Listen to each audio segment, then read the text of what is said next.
नमस्कार। धर्म ज्ञान में एक बार फिर हमारे दर्शकों का स्वागत है। इस वक्त समूची दुनिया जानलेवा कोरोना वायरस की मार झेल रही है। भारत में भी इस किलर वायरस का आतंक चरम पर है। दिन पर दिन डरावने आंकड़े बढ़ते जा रहे हैं। राहत बस इतनी सी है कि रिकवरी रेट में बढ़ोतरी है। जिस किसी को भी ये जानलेवा वायरस जकड़ता है उसे तकरीबन 14 दिनों के लिए क्वारंटाइन में रहना पड़ता है ताकि वायरस का संक्रमण किसी और को ना फैले। लेकिन ऐसा नहीं है कि सिर्फ मनुष्य ही बीमार होते हैं, बीमारी में उन्हें आइसोलेट कर दिया जाता है, बल्कि भगवान को भी हर साल क्वारंटीन में रहना पड़ता है। जी हाँ, पीएम मोदी के संसदीय क्षेत्र वाराणसी में पिछले 200 सालों से भगवान बीमार भी पड़ते हैं। उन्हें 15 दिनों के लिए क्वारंटाइन में भी रहना पड़ता है और काढ़ा पीकर स्वस्थ होकर अपने भक्तों को दर्शन भी देते हैं। हम बात कर रहे हैं भगवान जगन्नाथ की, जिनकी पुरी में जब पवित्र रथ यात्रा निकाली जाती है तो हजारों से लेकर लाखों की संख्या में भक्तों की भीड़ उमड़ती है।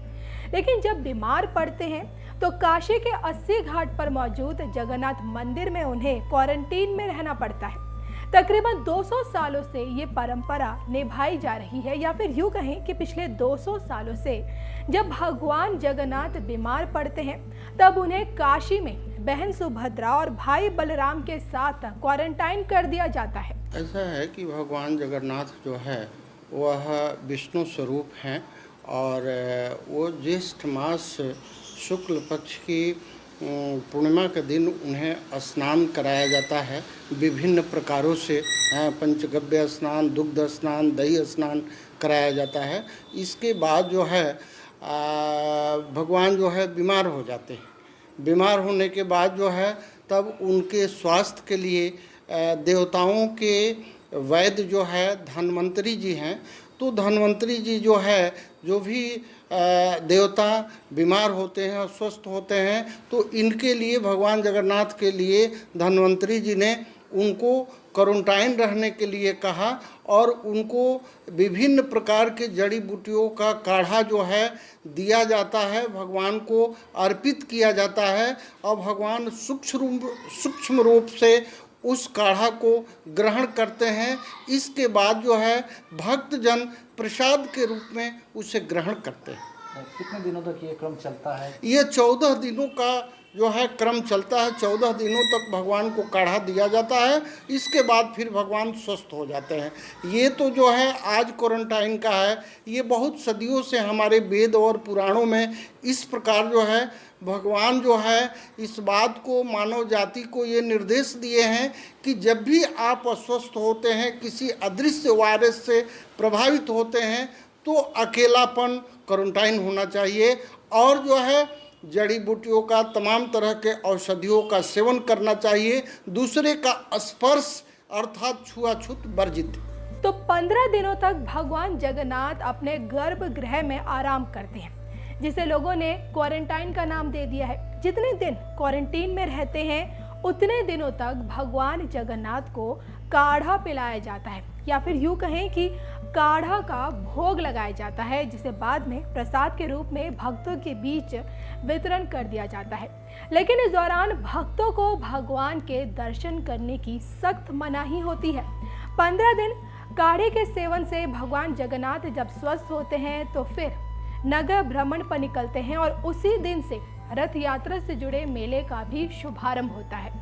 भगवान जगन्नाथ के क्वारंटीन से जुड़ी ये परंपरा पिछले 200 सालों से निभाई जा रही है, जो ये संदेश देती है कि संक्रमित होने पर अलग रहकर और औषधियों का सेवन करके ही स्वस्थ शरीर वापस पाया जा सकता है। जुड़ता का दिन है ये, विश्व बंधुत्व के संदेश का दिन है ये, वननेस ऑफ ह्यूमननेस का दिन है, जो हमें जोड़े, साथ लाए, वही तो योग है। जो दूरियों को खत्म करे, वही तो योग है। कोरोना के इस संकट के दौरान दुनिया भर के लोगों का my life my yoga video blogging competition में हिस्सा लेना इस बात को दिखाता है कि योग के प्रति उत्साह कितना बढ़ रहा है, कितना व्यापक है। साथियों, इस साल अंतर्राष्ट्रीय योग दिवस की theme yoga at home and yoga with family ये तय हुई है। आज हम सब सामूहिक कार्यक्रमों से दूर रहकर घर में ही अपने परिवार के साथ मिलकर योग कर रहे हैं। बच्चे हो, बड़े हो, युवा हो, परिवार के बुजुर्ग हो, सभी जब एक साथ योग के माध्यम से जुड़ते हैं तो पूरे घर में एक ऊर्जा का संचार होता है। और इसलिए इस बार का योग दिवस, अगर मैं दूसरे शब्दों में कहूं तो ये भावात्मक योग का भी दिन है। हमारी फैमिली बॉन्डिंग को भी बढ़ाने का दिन है। साथियों, कोरोना पैंडेमिक के कारण आज दुनिया योग की जरूरत को पहले से भी अधिक गंभीरता से महसूस कर रही है। अगर हमारी इम्यूनिटी स्ट्रांग हो तो हमें इस बीमारी को हराने में बहुत मदद मिलती है। इम्यूनिटी को बढ़ाने के लिए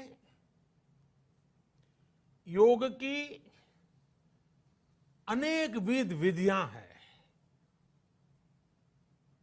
अनेक प्रकार के आसन हैं। वो आसन ऐसे हैं जो हमारे शरीर की स्ट्रेंथ को बढ़ाते हैं, हमारे मेटाबॉलिज्म उसको शक्तिशाली करते हैं। लेकिन कोविड-19 वायरस खास तौर पर हमारे श्वसन तंत्र यानी कि रेस्पिरेटरी सिस्टम पर अटैक करता है। हमारे रेस्पिरेटरी सिस्टम को स्ट्रांग करने में जिससे सबसे ज्यादा मदद मिलती है वो है प्राणायाम। प्राणायाम यानी एक प्रकार से ब्रीथिंग एक्सरसाइज है। सामान्य तौर पर अनुलोम विलोम प्राणायाम ये एक प्रकार से पॉपुलर भी हैं, आप भी जानते हैं और लोग भी जानते हैं, करके भी दिखाते हैं। ये प्रभावी भी है। लेकिन प्राणायाम के अनेक प्रकार है।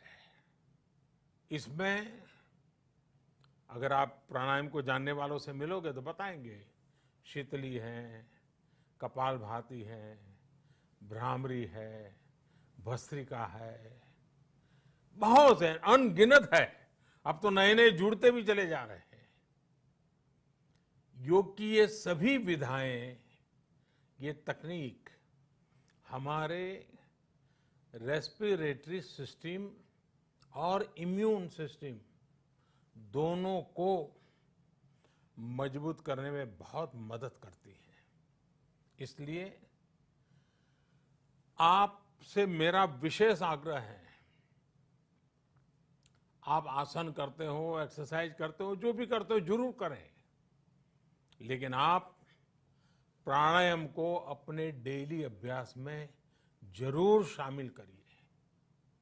और अनुलोम विलोम के साथ ही अनेक जो प्राणायाम की टेक्निक्स हैं उसे भी सीखिए, उसको सिद्ध कीजिए। योग की इन पद्धतियों का लाभ बड़ी संख्या में आज पूरी दुनिया में ये कोरोना वायरस से ग्रसित जो लोग हैं वो पेशेंट उसका लाभ ले भी रहे हैं। योग की ताकत से उन्हें इस बीमारी को हराने में मदद मिल रही है। साथियों, योग से हमें वो आत्मविश्वास और मनोबल भी मिलता है जिससे हम संकटों से जूझ सकें और जीत सकें।